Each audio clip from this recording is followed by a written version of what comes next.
Bismillahirrahmanirrahim. Assalamualaikum warahmatullahi wabarakatuh. Bertemu kembali dalam sesi Way of Life Question and Answer Series atau Jalan Kehidupan Question and Answer Series. Kali ini kita akan membahas mengenai bagaimana cara melakukan Islamisasi ilmu pengetahuan, teknologi, dan seni. Pada sesi Question and Answer Series yang lain telah kita uraikan sedikit bahwa dasar hukum Islam, kita ulang sedikit ya, bahwasanya dasar hukum Islam atau acuan hukum dalam Islam yang telah ditetapkan oleh Allah itu ada dua, yaitu Al-Quran dan Sunnah Rasul atau Al-Hadith. Apabila umat Islam berpegang teguh pada dua sumber hukum tersebut, maka dipastikan tidak akan mungkin tersesat. Namun sekali lagi harus kita ingat bahwa untuk memperoleh pemahaman yang baik, penafsiran yang baik, dan pengertian yang baik mengenai kandungan Al-Quran dan Al-Hadith atau Sunnah Rasul, maka kita harus tetap memperhatikan penjelasan, pengajaran, kemudian fatwa-fatwa yang diajarkan oleh jumhur ulama, terutama keputusan, ijtihad, dan kesepakatan para sahabat Rasulullah, kemudian diikuti oleh tabi'in, tabi'in, kemudian para salafus soleh. Nah, di sesi yang lain telah kita tampilkan pewujudan atau pengejauhan tahan Islam dalam kehidupan manusia. Itu secara umum atau secara garis besar adalah integrasi antara ayat qauliyah dan ayat kauniyah, yaitu ayat yang disampaikan berupa Al-Quran, kemudian penjabaran berupa Sunnah Rasul, itu harus dibahas, dikaji, diintegrasikan dengan segenap aspek kehidupan atau alam semesta ini. Itulah ayat kauniyah. Nah, dengan demikian maka Islam itu sebenarnya membahas seluruh aspek ya, membahas seluruh aspek kehidupan manusia. Segala sesuatu dibahas, kemudian diarahkan oleh hukum Islam yang bersumber dari Al-Quran dan Sunnah Rasul tadi. Dengan demikian Al-Quran adalah ayat qauliyah yang harus diajarkan isinya, diamalkan, diimplementasikan dalam kehidupan manusia secara keseluruhan atau secara total. Dengan kata lain, kehidupan Islam atau Islamisasi kehidupan itu berisi seluruh aspek kehidupan kita, mulai dari makanan, pakaian, perpolitikan, pendidikan, kurikulum, bisnis, pekerjaan, itu semua adalah aspek kehidupan yang semuanya harus dikaji atau didasarkan kepada ayat-ayat qauliyah. Maka ketika kemarin sudah kita bahas, ketika kehidupan itu sudah islami dan sudah terjadi islamisasi kehidupan, maka segenap aspek kehidupan akan mengacu atau sinkron dengan perintah dan larangan dari Allah. Maka aspek kehidupan pribadi kita akan berada dalam kerangka Islam. Makanan kita Islami, berbicara kita Islami, keluarga kita Islami, perjalanan hidup kita Islami, politik kita juga Islami, hingga sampai kepada peradaban kita juga akan Islami. Nah, yang akan kita bahas sesi ini adalah Islamisasi kurikulum atau Islamisasi ilmu pengetahuan, teknologi, dan seni, yang merupakan salah satu bagian saja dari Islamisasi kehidupan kita. Nah, kemarin juga sudah kita bahas kenapa sih umat Islam itu banyak tidak tahu tentang integrasi ilmu atau implementasi Islam, implementasi hukum Islam dalam kehidupan. Ini dikarenakan seperti yang kita bahas pada sesi yang sebelumnya, pada sesi yang lain, bahwasanya ketika Islam itu lahir dulu, kemudian terjadi perkembangan pola pikir, pola sikap, kemudian memunculkan perkembangan ilmu pengetahuan dan sebagainya, kemudian sampai kepada masa keemasannya, di mana peradaban itu sudah peradaban yang Islami, teknologinya maju. Ini didasari karena pola pikirnya sudah Islami, pola sikapnya Islami. Seluruh aspek kehidupannya didasarkan kepada hukum Islam. Artinya seluruh aspek kehidupannya Islami, termasuk kurikulum, pendidikan, dan ilmu pengetahuan dan teknologinya. Kemudian terjadi kemunduran dan sebagainya, kemudian beralih kepada masa Renaissance yang dikuasai oleh Eropa. Sampai kemudian tahun 1900-an, seluruh umat beragama dikalahkan oleh ideologi baru yang dibawa oleh Renaissance. Itu adalah ideologi yang anti Tuhan. Islam kalah, Kristen kalah, ideologi yang berdasar kepada agama, ideologi berdasar Tuhan, akhirnya semuanya kalah. Tahun 1945 ketika terjadi perubahan besar-besaran di dunia, maka ideologi yang berkuasa adalah ideologi yang berafiliasi kepada ateisme, yaitu sebelah kiri atau ideologi kiri adalah ideologi sosialis komunis, ideologi kanan adalah ideologi sekuleris kapitalis. Nah, itu juga yang mendasari kenapa founding fathers kita sedikit membahas Pancasila. Founding fathers kita meletakkan ketuhanan yang Maha Esa di sila yang pertama sebagai dasar ideologi negara kita, ketuhanan yang Maha Esa. Kenapa? Karena founding fathers kita tidak mau kita menjadi kelompok kiri atau kelompok sosialis komunis, dan juga tidak mau menjadi kelompok kanan atau sekuleris kapitalis, karena memang pada dasarnya jati diri bangsa kita adalah jati diri yang bertuhan. Nah, maka ketika sudah terjadi penjajahan begitu lama di dunia Islam, mulai tahun 1200-an hingga 1500-an itu sudah mulai banyak wilayah Islam dicaplok oleh Eropa. Setelah Andalus dikalahkan, teknologi semua diambil alih dan sebagainya, bangsa Eropa menjajah di seluruh penjuru bumi.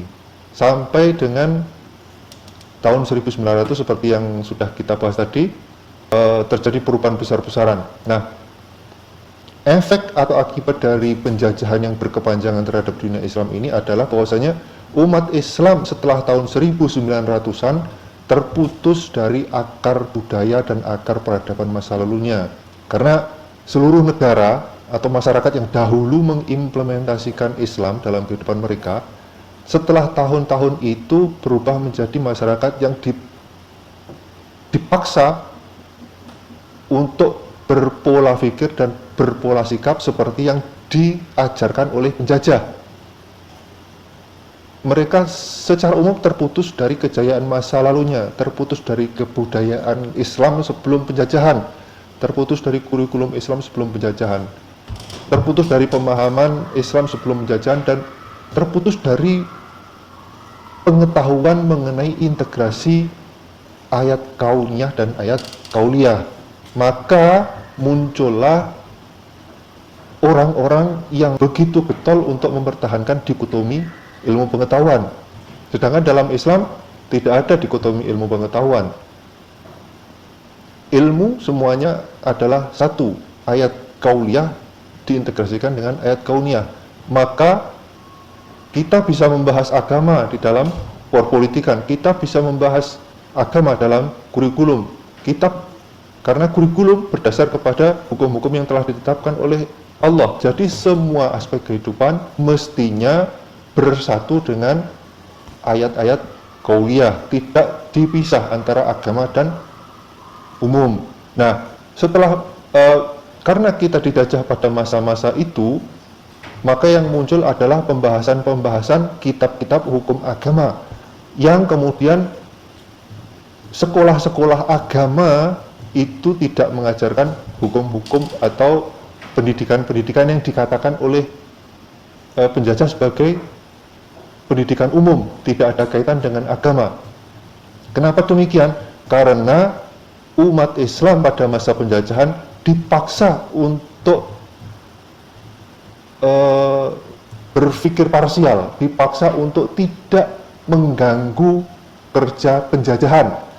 Jika umat Islam masuk kepada pendidikan secara umum, maka pola pikirnya akan merusak kerja penjajah, akan mengganggu penjajah mencaplok negara kita. Nah, itulah maka ketika masa penjajahan, sekolah-sekolah Islam itu diperbolehkan membahas kitab-kitab agama, tapi tidak diperbolehkan untuk masuk ke politik, tidak boleh masuk ke ilmu pengetahuan, karena mereka takut Islam akan bangkit kembali seperti pada masa kejayaan Islam dahulu. Nah, setelah masa penjajahan itu jadinya banyak orang yang beranggapan bahwa hukum Islam atau hukum agama itu tidak bisa dikaitkan dengan perpolitikan, tidak bisa dikaitkan dengan pendidikan, tidak bisa dikaitkan dengan bisnis. Nah, pola pikir ini adalah pola pikir hasil didikan penjajah, hasil pendidikan sekuler yang memisahkan antara agama dengan pendidikan atau mengolah ayat-ayat kauniyah atau mengolah alam semesta. Nah, pertanyaan di awal tadi, bagaimana cara melakukan islamisasi ilmu pengetahuan, teknologi, dan seni? Langkah-langkah islamisasi ilmu pengetahuan, teknologi, dan seni, yang pertama adalah memperbaiki pola pikir umat. Cara memperbaikinya bagaimana? Yaitu yang pertama, kembalikan pola pikir berdasar atau bersumber kepada hukum Islam, yaitu Al-Quran dan Sunnah Rasul. Tentu ini adalah untuk umat Islam ya, tidak dipaksakan untuk umat yang lain. Ini adalah untuk umat Islam. Kembalikan pola pikirnya kepada Al-Quran dan Sunnah Rasul atau Al-Hadis. Nah, umat Islam jangan mengagung-agungkan sistem hukum sekuler dan sistem yang bertentangan dengan dasar hukum Islam karena menganggapnya lebih modern misalkan. Nah, ini adalah pola pikir yang ditanamkan oleh penjajah. Karena memang umat Islam tidak tahu atau mayoritas tidak tahu bagaimana kejayaan Islam pada masa lalu, sehingga beranggapan bahwasanya hukum yang diterapkan oleh penjajah itu lebih modern dan lebih bagus daripada hukum Islam sendiri. Nah, itu harus dikembalikan kepada posisi awalnya, bahwasanya umat Islam harus berpikir bersumber dari, sistemnya harus bersumber dari Al-Quran dan Al-Hadis atau Sunnah Rasul. Dan Pancasila sudah demikian. Ketuhanan yang Maha Esa itu sudah demikian. Memang sudah mewakili jati diri bangsa Indonesia. Jadi pada dasarnya Pancasila hukumnya sudah sejalan dengan hukum Islam. Itu yang harus kita pahami bersama. Tidak mungkin hukum Islam akan bertentangan dengan Pancasila, dan begitu sebaiknya. Ini adalah Pancasila yang otentik, yang diberikan atau yang disusun atau yang dirumuskan oleh founding fathers kita. Nah, kemudian yang kedua adalah berhenti memprioritaskan atau mengunggulkan filsafat sekuler dibandingkan filsafat Islam atau filsafat yang merujuk kepada Islam. Dengan kata lain, berhenti mengagung-agungkan filsafat sekuler yang disebarkan sejak masa Renaissance. Karena itu dipergunakan untuk memutus pola pikir umat Islam dari filsafat Islam yang sudah dikembangkan sejak masa keemasan peradaban Islam. Nah, itu harus dikembalikan. Sistemnya harus dikembalikan, pola pikir filsafatnya harus dikembalikan. Sekali lagi, jangan mengagung-agungkan pola pikir dan filsafat sosialis komunis maupun pola pikir dan filsafat sekuleris kapitalis.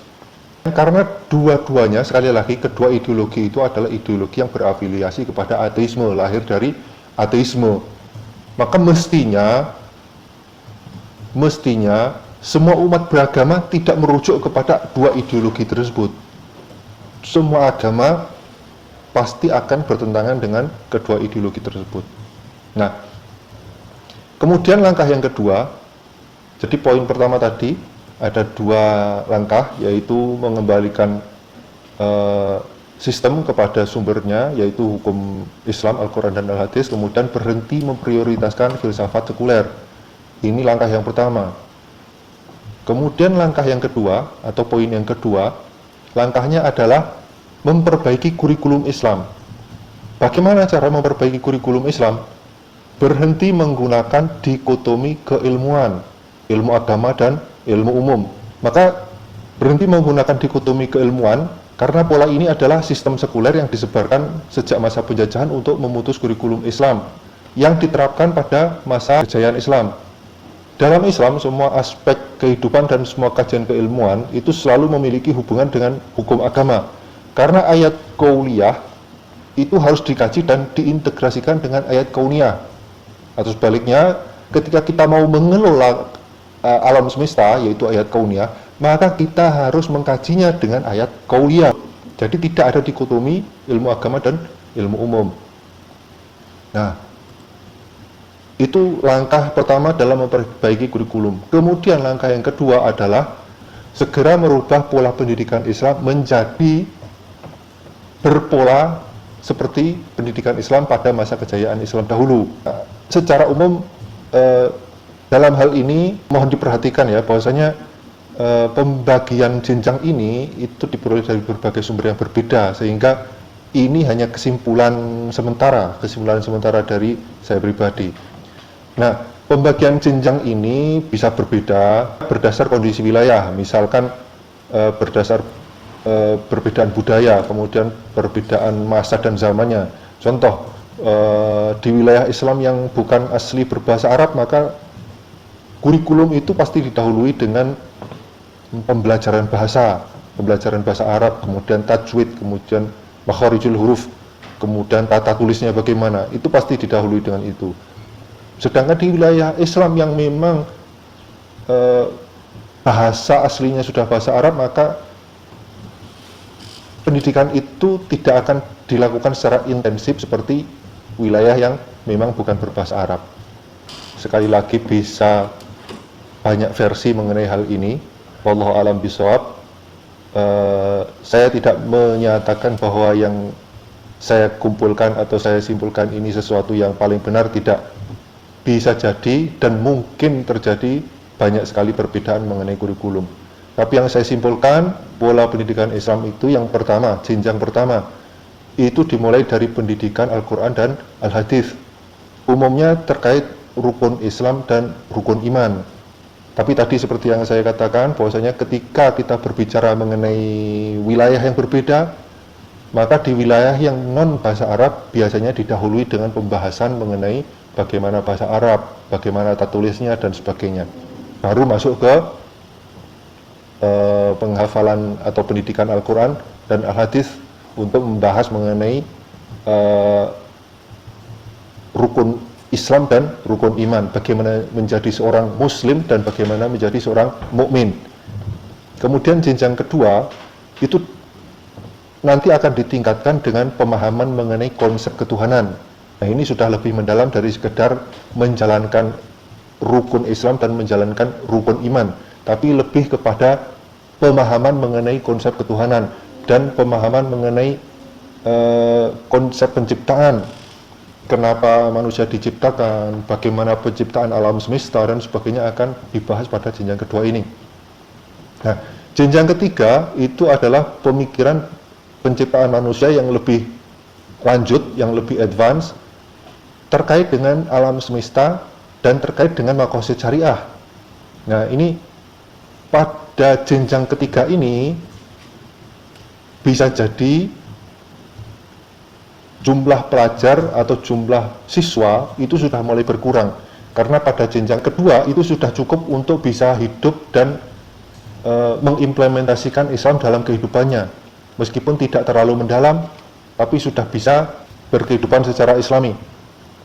Maka jenjang ketiga ini sudah mulai berkurang siswanya, karena mungkin ada yang lebih memprioritaskan untuk bekerja, memprioritaskan untuk mendalami bidang yang lain, bukan mengikuti pendidikan dan sebagainya. Nah, kemudian masuk kepada jenjang keempat. Nah, jenjang keempat ini bisa saya simpulkan atau bisa saya katakan sebagai jenjang yang dimulai jenjang takhosus atau pendalaman. Ini takhosus tingkat pertama.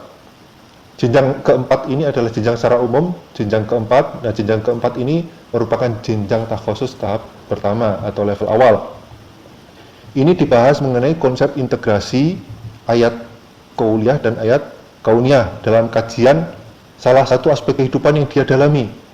Jadi dia lebih cenderung mendalami kedokteran, maka dia akan takhusus di tingkat ini bagaimana integrasi ayat qauliyah dan ayat kauniyah. Atau dia mendalami arsitektur, maka dia akan mendalami konsep atau bagaimana pemahaman mengenai mengintegrasikan ayat qauliyah dan ayat kauniyah dalam bidang arsitektur dan seterusnya. Ini jenjang keempat atau takhusus awal. Kemudian jenjang kelima, takhusus level kedua, ini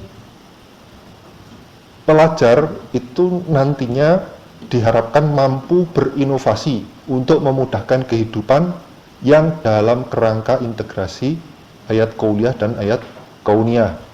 Jadi kalau jenjang takhusus awal tadi dia sudah tahu konsepnya, bisa memahami integrasi ayat qauliyah dan ayat kauniyah, maka pada jenjang kedua dia sudah mulai berinovasi.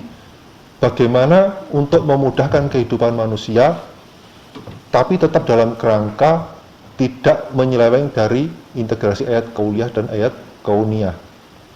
Ini jenjang takhusus kedua. Jenjang takhusus ketiga atau secara umum dia jenjang keenam, ini diharapkan sudah mampu berperan dalam mewujudkan peradaban Islami melalui konsep atau inovasi dalam berbagai aspek. Jadi hasilnya adalah seorang ulama yang dia bisa berperan dalam beberapa bidang sekaligus, berinovasi dalam beberapa bidang sekaligus untuk membantu decision maker berinovasi dalam berbagai aspek kehidupan, sehingga bisa melahirkan peradaban yang Islami. Nah, bila kita melihat kepada sejarah, silakan dicari dalam berbagai sejarah, ulama-ulama Islam ketika pada masa kejayaan Islam, beliau menguasai berbagai bidang keilmuan. Ini adalah beliau sudah pada jenjang level ke-6 atau takhusus ketiga. Jadi tidak hanya menguasai kedokteran, tapi juga menguasai arsitektur, juga menguasai masalah bagaimana kesehatan masyarakat, bisa menguasai masalah mungkin bagaimana melakukan karantina terhadap pandemi dan sebagainya. Jadi tidak menguasai salah satu bidang saja. Ini adalah jenjang ke-6 atau takhusus yang ketiga. Dan itu sudah terbukti dalam sejarah, banyak sekali ulama-ulama Islam yang memang perannya seperti itu, memiliki penguasaan terhadap beberapa bidang sekaligus. Nah, ini adalah dua langkah dalam memperbaiki kurikulum. Nah, kemudian ini adalah alternatif yang langkah ketiga. Poin ketiga ini adalah poin mengintegrasikan ayat qauliyah dan ayat kauniyah dalam semua kajian pendidikan atau pengajaran atau penelitian bila belum bisa menyusun kurikulum Islami berjenjang seperti yang tertera di poin kedua atau nomor 2 tadi. Maka bisa dilakukan tindakan generation jump, kalau istilah saya generation jump, artinya loncat generasi. Jadi ada dua langkah tadi sampai kepada kurikulum, kepada jenjang dan sebagainya. Jika kita belum bisa melakukan restrukturisasi jenjang kurikulum, maka kita bisa melakukan generation jump dengan langkah yang ketiga ini, yaitu mengintegrasikan ayat qauliyah dan ayat kauniyah dalam semua aspek kajian pendidikan, pengajaran dan penelitian secara umum. Nah, caranya yang pertama adalah harus ada tim khusus yang menggali atau mencari kembali manuskrip dan karya peneliti ilmuwan-ilmuwan Islam masa lalu yang kemudian ditranslate, dibahas, dikaji, dan disosialisasikan untuk memperkaya perbendaharaan sumber-sumber referensi yang sesuai dengan pola ilmu pengetahuan, teknologi, dan seni yang Islami. Nah, pengkajian ini bisa dilakukan oleh generasi yang menjadi pendidik saat ini, atau sekalian diutamakan kepada generasi berikutnya. Maka generasi yang jadi pendidik saat ini itu bisa diikut sertakan atau tidak diikut sertakan, boleh paham atau boleh tidak paham. Nah, inilah yang dilakukan, yang dimaksudkan atau yang saya maksudkan sebagai generation jump. Maka satu lagi di poin yang ketiga ini, harus ada tim khusus yang mengarahkan atau membimbing pelaksanaan kajian pendidikan, pengajaran, dan penelitian agar sesuai kaidah integrasi ayat qauliyah dan ayat kauniyah. Nah, perlakuan ini diperlukan ketika pelaku pendidikan, pengajaran, dan penelitian seperti yang di generation jump tadi, jika pendidik atau pelaku pendidikan, pengajaran, penelitian belum mempunyai kemampuan sesuai dengan kurikulum Islam, sehingga bisa dikatakan generasi ini sebagai generasi yang terpaksa harus melangkah sesuai bimbingan, melangkah sesuai arahan, bukan melangkah karena sudah paham atau sudah menempuh jenjang atau level sesuai kurikulum Islam yang kita sebutkan pada nomor 2 tadi. Nah, begitu ya. Ini yang nomor 3 sebagai alternatif dari poin nomor 2 tadi mengenai kurikulum. Jika tidak bisa membuat penjenjangan secara lengkap, maka bisa langsung ke nomor 3 terlebih dahulu, yaitu adanya generation jump. Generasi sekarang kita lompati mendidik generasi berikutnya. Generasi yang sekarang dibimbing, diarahkan, faham atau tidak faham untuk mengikuti Islamisasi tersebut. Nah, kemudian langkah selanjutnya setelah ada kurikulum penjenjangan tadi atau masuk ke yang generation jump tadi, maka poin selanjutnya adalah mengimplementasikan hasil pendidikan, hasil pengajaran, hasil penelitian atau iptek tadi yang sudah melewati kajian, sudah melewati tahapan-tahapan Islamisasi, itu diimplementasikan secara yang pertama personal atau pribadi masing-masing. Itu harus diimplementasikan, diintegrasikan dengan diri masing-masing. Kemudian yang kedua adalah diimplementasikan di komunitas, berupa sekolah, organisasi, perusahaan, institusi, dan sebagainya. Kemudian bisa masuk ke implementasi dalam negara. Nah, ini adalah yang ditakutkan oleh orang-orang kapitalis sekuleris dan orang-orang sosialis komunis. Pancasila juga selalu direduksi, ketuhanan selalu ingin dihilangkan karena takut Indonesia akan menjadi besar, takut Indonesia akan berjaya. Maka mereka selalu merongrong agar Indonesia menghilangkan ketuhanan yang Maha Esa, sehingga mengikuti salah satu kelompok, yaitu kelompok sekuler kapitalis atau kelompok sosialis komunis. Nah, demikian mengenai langkah-langkah Islamisasi. Nah, kemudian indikator iptek yang Islami itu juga poinnya sama dengan indikator Islamisasi kehidupan, yaitu pertama maqasid syariah, kedua metode dan prosedur, ketiga zat atau esensi, kemudian yang keempat hasil atau produk. Jadi ada 4 indikator tersebut yang harus dibahas. Yang pertama misalkan indikator ilmu pengetahuan teknologi yang Islam itu pertama dilihat dari masalah maqasid syariah mengenai hifdzuddin. Apakah ilmu pengetahuan teknologi tersebut mampu menjaga eksistensi ajaran agama, mengefektifkan dakwah, tidak menghasilkan iptek yang menjauhkan manusia dari ajaran agama. Itu membuktikan bahwasanya sudah 1 poin indikator bahwasanya iptek tersebut Islami. Kemudian hifdzun nafas, apakah mampu menjaga nyawa, menjaga kehidupan manusia dari tindakan tidak benar, mungkin pembunuhan, atau menyebabkan teknologi tersebut menyebabkan remaja ketergantungan teknologi, kemudian sampai depresi, sampai bunuh diri dan sebagainya. Itu akan membuktikan ilmu pengetahuan tersebut Islami atau tidak Islami. Hifdzul akal, apakah mampu menjaga akal manusia dari ketidakwarasan, dari hal atau zat yang memabukkan, atau pola pikir yang error atau pola pikir yang merusak seperti filsafat sekuler. Jika iptek tersebut mampu menjaga akal manusia, maka itu salah satu indikator iptek tersebut Islami. Kemudian hifdzun nasab, apakah mampu menjaga dan menjauhkan manusia dari pergaulan bebas, menjauhkan manusia dari zina, atau malah mendekatkan manusia kepada zina. Nah, itu salah satu indikator Islami tidak Islami. Hifdzul mal, mampu menjaga dan menjauhkan potensi kecurangan atau pengambilan atau pencurian harta. Nah, itu juga salah satu indikator Islami tidak Islami. Nah, kemudian indikator iptek yang kedua adalah metode atau prosedur. Cara memperoleh ipteknya bagaimana? Apakah cara memperolehnya dengan cara yang baik, bukan dengan cara sesat, misalkan pakai wangsit, pakai mantra,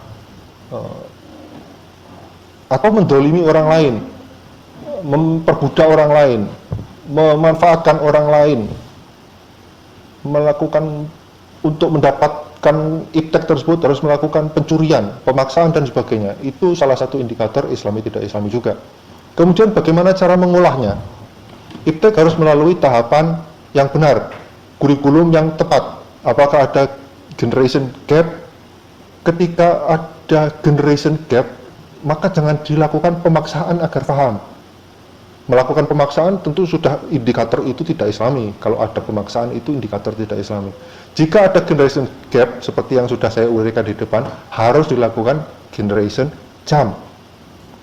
Yang dididik adalah generasi berikutnya, generasi yang sekarang dibimbing, diarahkan faham atau tidak faham.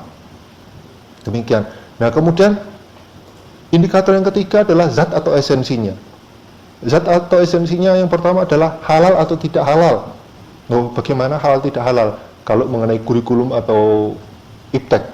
Nah, segala bahan, halal itu maksudnya adalah segala bahan atau materi yang digunakan atau materi yang dihasilkan itu harus disesuaikan peruntukan atau kondisinya. Itu maksudnya halal atau tidak halal. Misalkan ilmu pengetahuan dan teknologi materinya menggunakan atau bahannya menggunakan alkohol. Kalau itu untuk penelitian halal, nggak masalah. Tapi kalau alkohol itu untuk diminum, tentu itu tidak Islami, itu beda lagi. Jadi sesuai peruntukan. Apakah ketika penelitian itu menghasilkan produk pewangi pakaian yang ada kadar alkoholnya? Kalau pewangi pakaian itu disemprotkan tidak untuk diminum, halal, sesuai peruntukan. Jika pewangi pakaian tersebut disemprotkan ke mulut, ya itu beda lagi. Itu jelas indikator tidak Islami.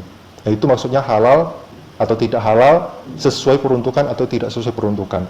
Nah, kemudian yang kedua, berkali-kali juga sudah kita bahas, bahwasanya dalam Islam itu tidak hanya meminta kita untuk memakan atau menggunakan barang yang halal, tapi halalan thayyiban. Itu sudah satu kesatuan.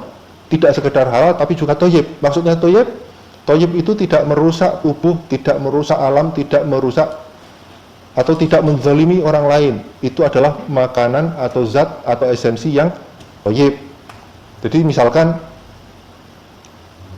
dalam iptek produknya adalah material atau teknologi atau infrastruktur yang itu merusak alam, merusak ekosistem. Meskipun bahannya halal, peruntukannya tepat, tapi karena merusak ekosistem, itu namanya tidak thayyib. Atau hasil produknya adalah makanan halal, tapi zat esensinya adalah berupa makanan minuman yang mengandung pengawet, mengandung perasa sintesis, pewarna. Itu semua tidak thayyib. Halal tapi tidak thayyib.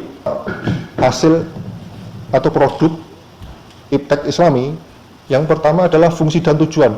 Apakah iptek itu difungsikan dan ditujukan itu untuk beribadah kepada Allah atau tidak?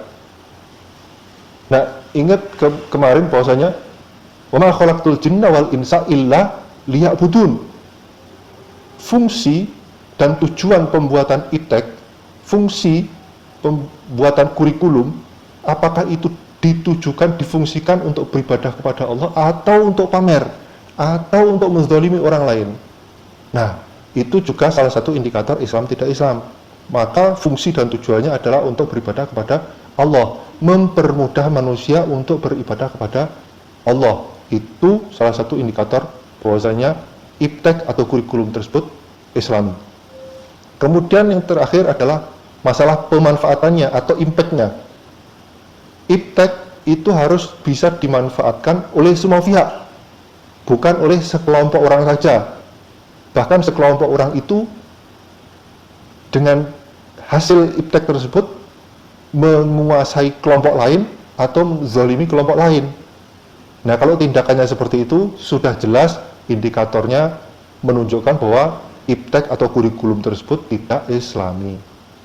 Maka jika ingin dikatakan Islami, indikator terakhir pemanfaatan atau impact-nya harus bisa dimanfaatkan oleh seluruh rakyat, seluruh masyarakat. Maka demikian mengenai pembahasan kita bagaimana cara melakukan islamisasi, tahapannya tadi sudah ada, kemudian indikatornya sudah kita bahas juga.